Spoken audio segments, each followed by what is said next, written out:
What is going on, Dominators? David Dominator here, and we are back with more videos. So, today we're going to be talking about the Stanley Cup, I almost said finals, but the playoffs, the pros and cons for some teams, what I feel like some teams' weaknesses and strengths are, who will make a run, who will fall, trying to be as unbiased as possible, and, yeah. First thing I want to get off, like, a lot of things are happening in the sports world, so before people are going crazy and like, oh my goodness, like, we've had multiple coaches fired, multiple GM staffs fired, uh, there's multiple people getting out of organizations, and multiple teams are going to look to have a new branch, leaf, obviously, we're going to have new coaches next year. We'll obviously always see new coaches coming in every year, or new coaches coming back and being on new teams, but obviously, we'll see what happens after this because we know that once in a most of the time when teams don't make it far in the playoffs, guys get cut, guys get fired, guys get moved on. You know, we've seen many examples over the past few years, and this is going to be interesting. This playoff series is interesting. This year has been fun and interesting. We had one team basically dominate the whole time. Um, we just had a fun playoff series. We had a very fun, um, we have fun playoff series on the way. We had a very fun season. Now the question will be who will make the runs, who will not, who will get passed in the first round, and who will make the final 16 wins that they need to hoist the Stanley Cup. Now let's talk about the first game, and let's talk about the Islanders and the Hurricanes. Now the Islanders and the Hurricanes, two teams that have been through quite a lot. Hurricanes are going to be missing out on two of the best goal scorers in the last few years, and that's going to be tough. I feel like if they had Pacioretty and if they had oh my god, I can't even think about the other guy's name. If they had them, they're probably the best team in the league, in my opinion, the second team to win this Eastern Conference. Um, I'm just have so many question marks about them, their goaltending, and honestly their defense. Because I know bringing Brett Burns was a good thing, and he has had a great time here in Carolina. But every time I watched a game, he would make little mistakes here and there, and he would make big mistakes.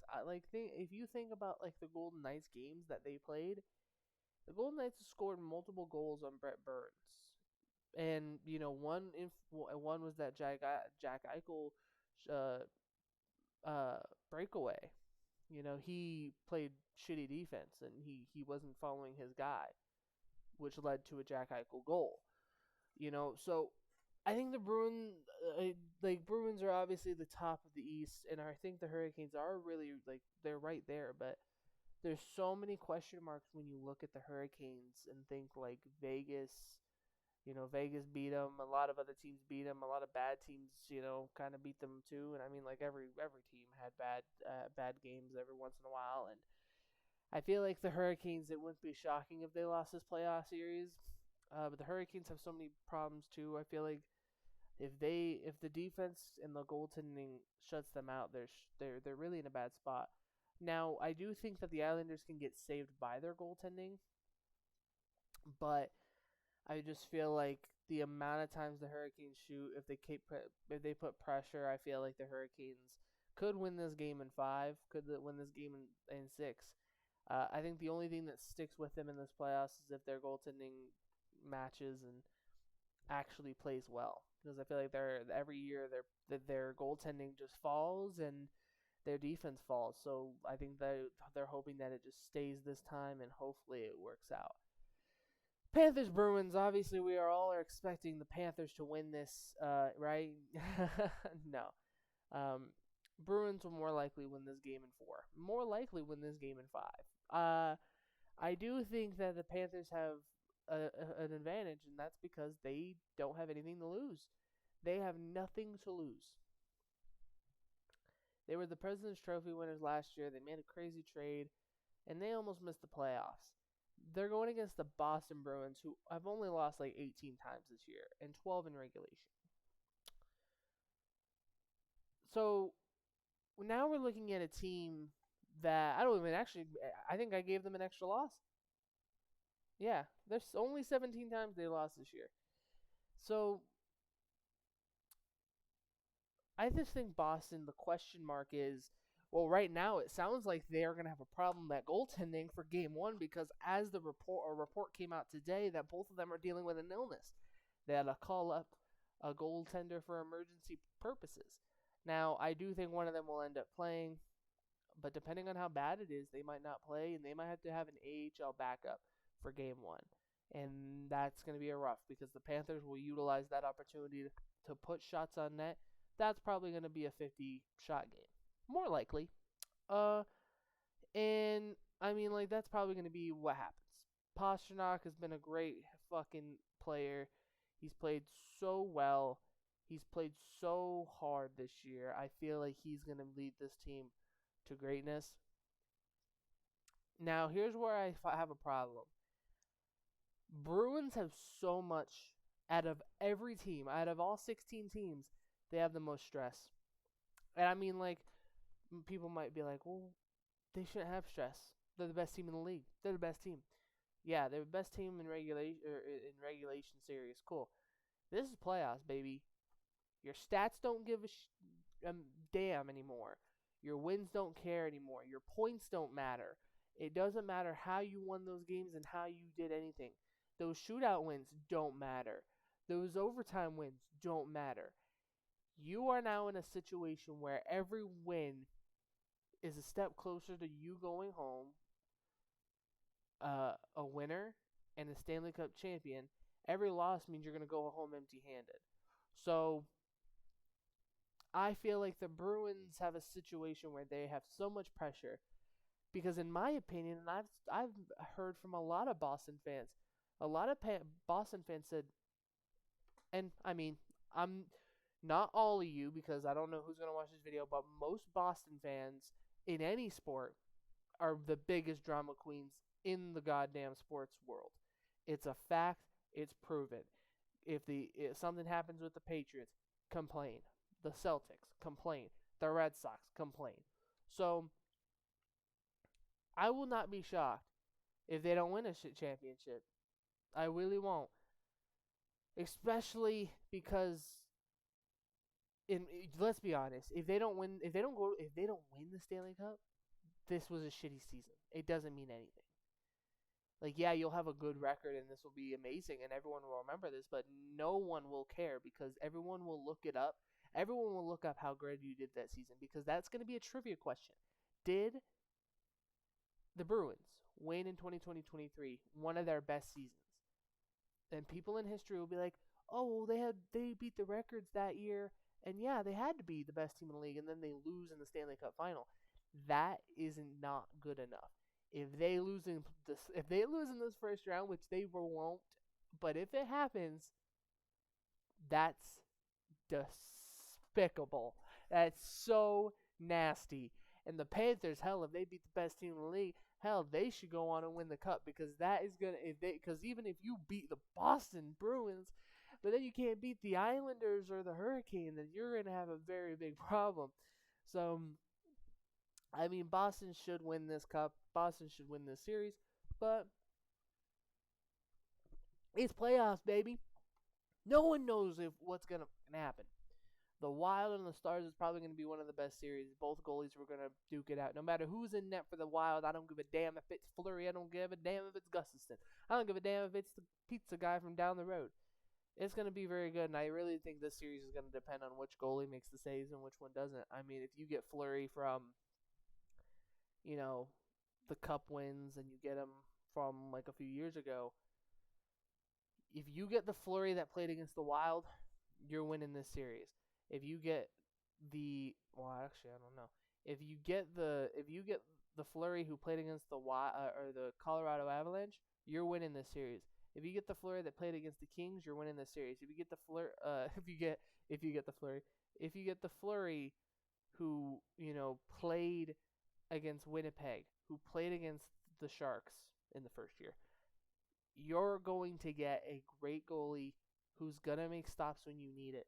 but that means you have to do work the other way. Remember what Vegas, every time, it didn't matter what he did down there when they couldn't score. So that's going to be the same situation with the Wild. I think it's also the same situations with the Stars. I think the Stars are one of those teams that are honestly, they had a really great season to start and they had a really great season overall. But I feel like one of the problems with this team is that they will go to the playoffs. They have all these shooters and all these scorers, but they won't be able to score shit and they won't be able to get past anybody. Now, their goalie will obviously make saves. He made saves big time last year. But that doesn't mean anything. If your defense gets broken, if you go against anybody, obviously you have the Wild here. But then you're going to have more likely Colorado. And that's a tough series.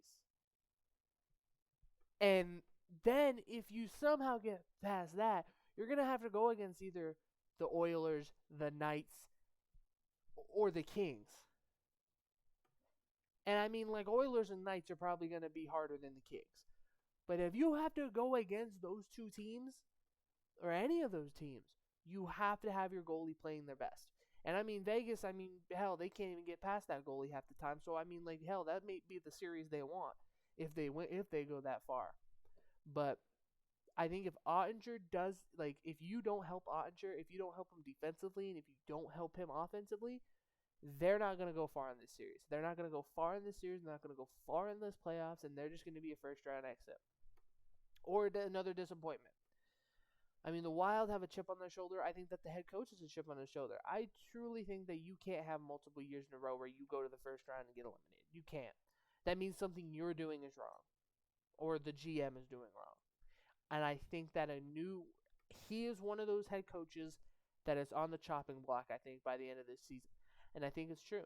I think we get to the second round, or the third round, or hell, the moment the Stanley Cup gets hoisted, I guarantee you that next week, all of a sudden, we'll get news that the Wild have to fire their head coach, because I feel like that is the situation that they are in right now. Kings and Oilers are going to be a hell of a playoff series. I think it's the exact opposite of what this other series was I just talked about, because I think that the Kings and the Oilers both have problems with goaltending.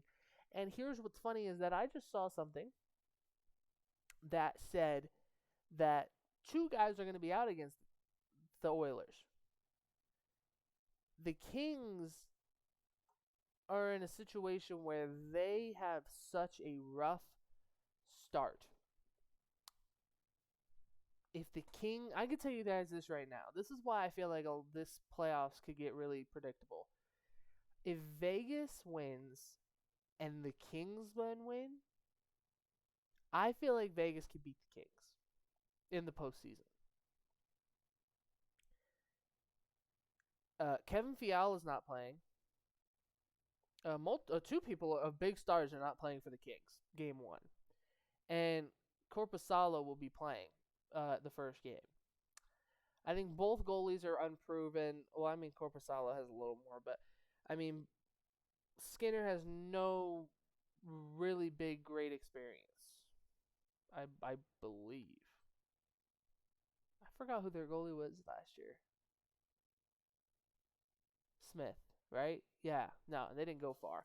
So, I mean, I feel like here's the thing I've always said about the Oilers. Yeah, you're a great team in the regular season, but you can't get shit done in the second round.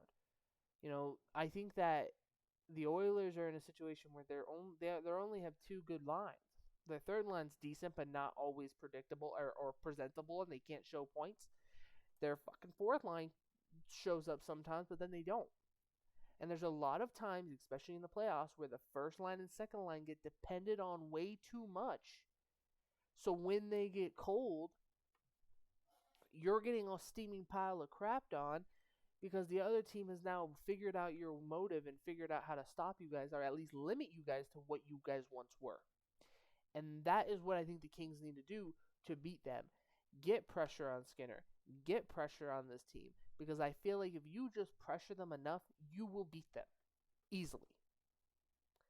Now, who knows? I might be wrong, but I feel like the Kings can pull off an upset. They had a hell of a series last year. They have to hope that Corpusalo, or if they bring in the other guy, that they play solid hockey. They need it. They need it badly. So before this video is going to be fucking 80 minutes long. The Rangers and Devils probably going to be the best series in my opinion in round one. I think the Devils are young. They have experience. A lot of people say they don't have experience in their team, which is funny because I swear they have Thomas Tatar. They have Kevin Fiala, two guys who have been to the Cup Finals before, guys that have played playoff hockey before. So I have no clue what they mean.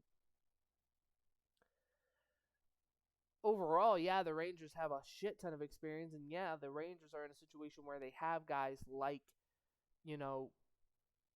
Kane. They added Kane and Tarasenko, and I think that's going to be a big factor and a big reason why they get so far. But I think they need to have Shesterkin have another good season. He had a very low season this year, in my opinion. Obviously, wasn't pulling Vezina numbers, in my opinion, like massively at least.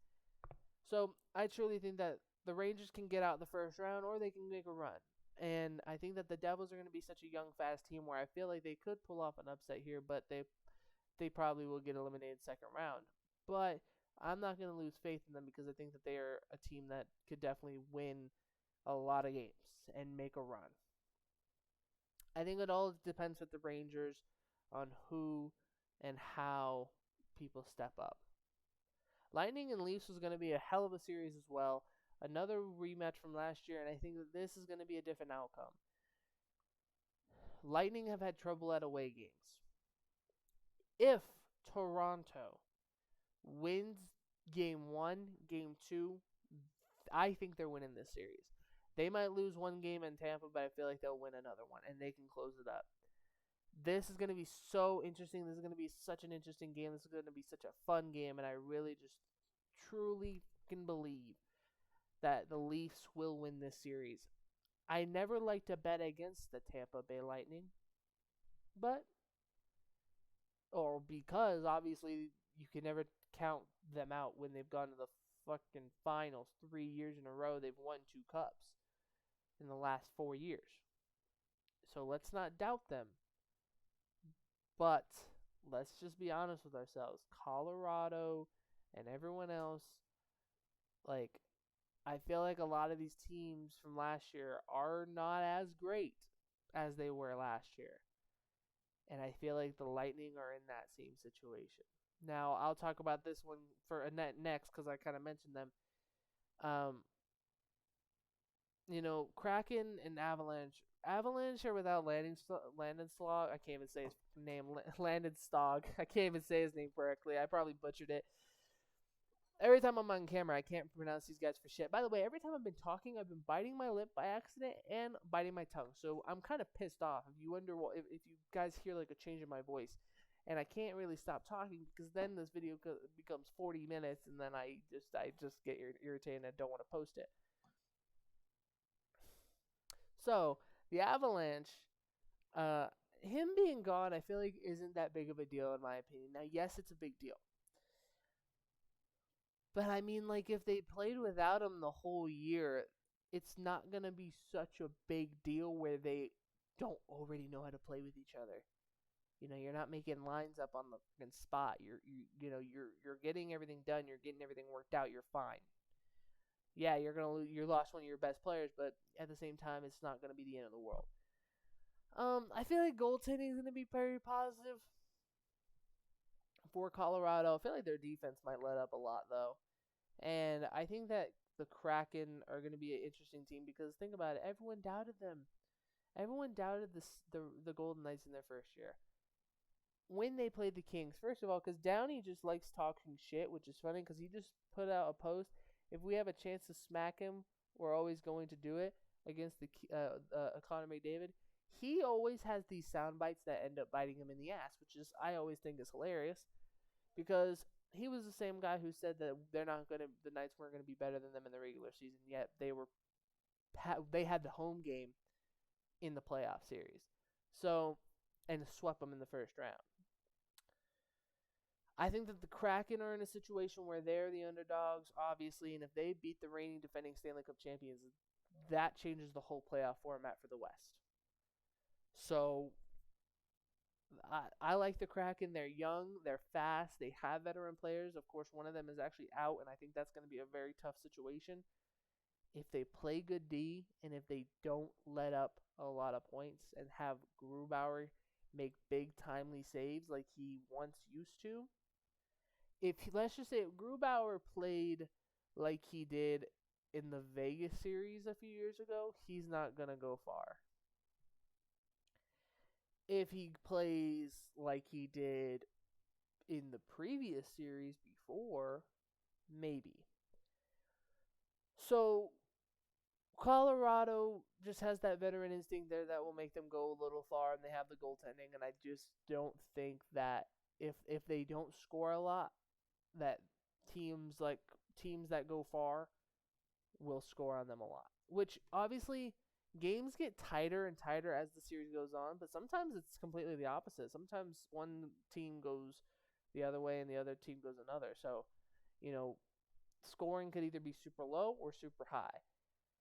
And now the last series, the Jets versus the Golden Knights, the second time in the history where the Golden Knights have played somebody twice. First time was the Sharks. Um, but I mean, that series was ages ago. A lot of people are like, I think the Jets have a fire. The Jets are gonna want to pay back what happened 5 years ago. It was 5 years ago. I don't think they care. Half of the guys that were on that roster, both of them, have been completely changed.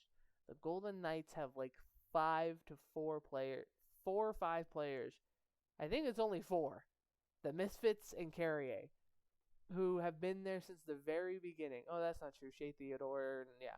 So they have at least 5, 6 guys. So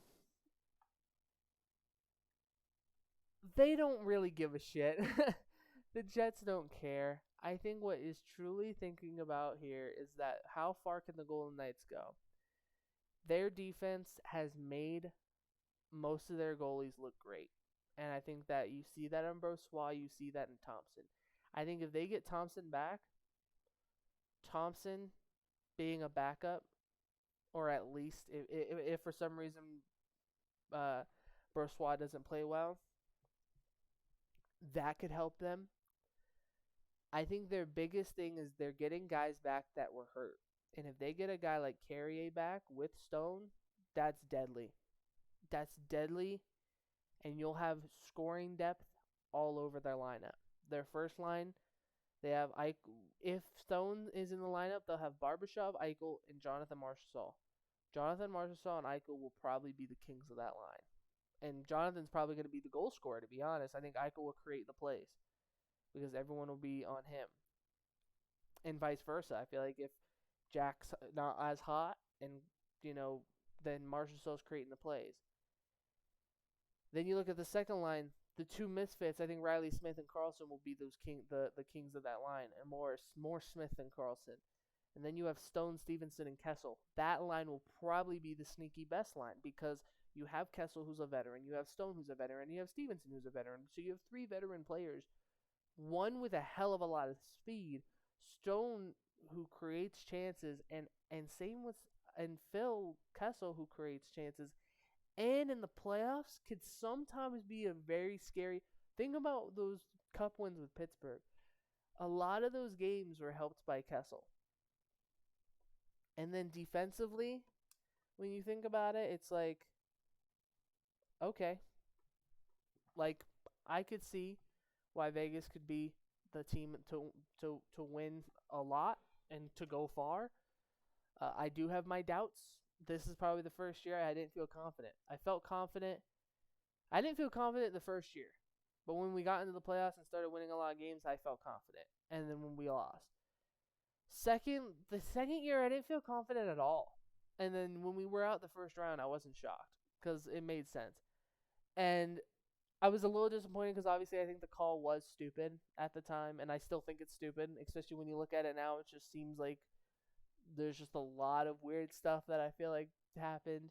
But at the same time, I say that it was a bad call, but at the same time, you need to kill a 5-minute major penalty and not let 5 goals in. So, that's the sports mind me thinking. And that's what a lot of people need to start thinking. It's like, well, if they just did their jobs, then you could easily deflect that penalty. Um, and they had a chance to tie it and go to overtime. So I mean, like, then they weren't out and done. The third year was when I felt our best, when the COVID year, because I felt like we were the best team to come out of the bubble, and I feel like we were the best team. But then what happens every year? We stop scoring, and we just let up too many goals. Um, then that same thing happened the following year. I mean, I think we would have gone to the cup final for sure. But the problem was that I literally think Fleury really messed us up by losing that one game for us. That I think the game 3, we would have won it, I think, and then I think we would have won game 4. We would have gone back to Vegas with all the momentum. We probably would have won that series and then gone against Tampa, which I think we would have won the series. I do think that we would have won the series if we went against Tampa, or at least it would have been a close one. And I mean, that would have been an interesting story too, because do most of the most team literally the two most hated fan bases at the time. At that time, everyone hated Vegas because they're Vegas, and then if you're not a Vegas fan, yeah, you don't understand that inside joke, because we have a fucking inside joke because everyone's just piece of shit towards us, which is hilarious. Um, and then you have the people that were pissed at the Tampa Bay for doing stuff that seemed a little suspicious, and I mean, like, I don't really care about that stuff. If they were hurt, they were hurt. If they weren't, they weren't. If you don't have the full story, then I don't, or like the true facts, then I don't care. So that and everyone talking about the Stone injury too is kind of frustrating me, because it's like, yeah, the guy's gone through the rehab before. If you really think about it, this guy got his shit done a while ago, and if you rehab good enough, you can come back before your scheduled date, dumbass. Like, it happens all the time in sports. It happens in football. It happens in hockey. It happens in basketball. It happens in every sport. Guys come back way before injuries.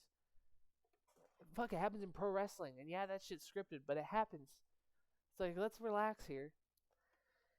And I think that would have been an interesting playoff series, because you would have had Fleury versus Vasilevsky. You would have had Vegas, and at the time their forwards were massive, and that would have been the closest playoff series and probably one of the best that we've had in a while. Like, it probably would have gone to 7 games, probably 6. So then last year happened. Now this year, I think Vegas has just I don't know. Just think that they had a good season. We'll see what happens series to series, but I just don't feel that confident this year. And maybe that's all I need. Maybe I feel overconfident, so it hurts more when we lose. But when I'm not expecting a lot and we go on a run, it's better. So we're gonna see what happens there. I mean, the Jets. I feel like the Jets do have a chance with Connor Hellebuck. Probably their only shot. But if the Jets don't create many chances, Hellebuck won't care. Because think about what happened in the last playoff series, the Vegas and them were in.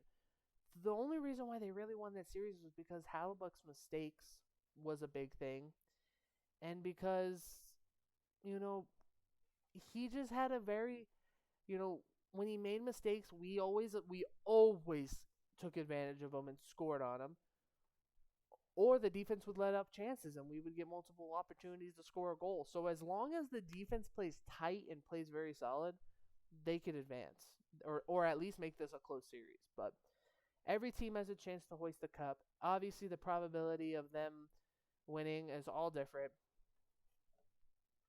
but I do think that the Golden Knights, the Oilers, Avalanche are the team to watch in the West. Honorable mention, the Stars. So I do think that the West should win it again this year, but with the Bruins, that's going to be a hard one. So let me know who you guys are rooting for in this playoffs. Let me know who you guys want to see win this playoff series, and how do you guys feel? How do you guys feeling going into this? Do we think that an upset will happen? Do we think the Kraken might pull off the big upset and win it in their second year? Won't that be something? Or the Jets pulling off many upsets to get to the finals? That would be interesting. Who's going to beat the Bruins? I want to know. Like this video if you liked it. Comment down below if you want more videos like this. Hopefully they'll be a little